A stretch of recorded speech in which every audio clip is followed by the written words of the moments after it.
হয়ে গেছে, প্রথমেই আমি ইলিশ মাছ ভেজে নেব।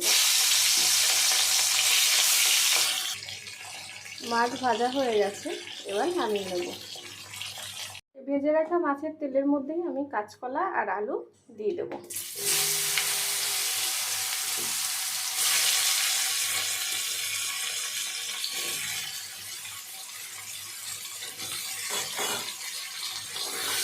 ভালো করে ভেজে নিতে হবে।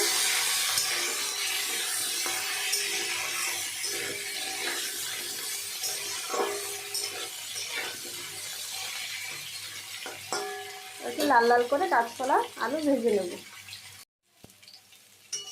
কাঁচকলা আলু একটু ভাজা ভাজা করে নিয়েছি।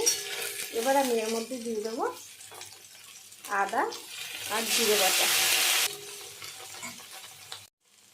এবার দিয়ে দেবো আমি পরিমাণ মতো লবণ আর দিয়ে দেবো হলুদ গুঁড়ো।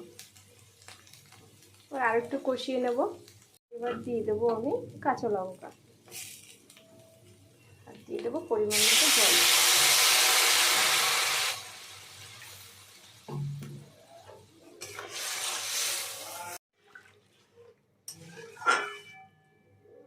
এবার এই ঝোলের মধ্যে আমি ভেজে রাখা মাছ দিয়ে দেবো।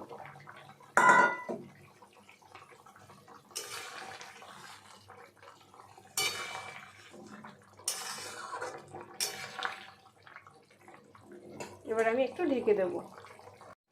ঢাকা তুলে একটু নাড়াচাড়া করে নিয়েছি, ঝোল অনেকটাই টেনে গেছে।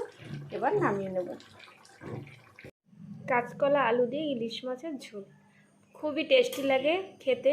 তোমরা অবশ্যই বাড়িতে ট্রাই করো রান্নাটা, আমাকে কমেন্ট করো আর আমার চ্যানেলটিকে সাবস্ক্রাইব করো। Thank you.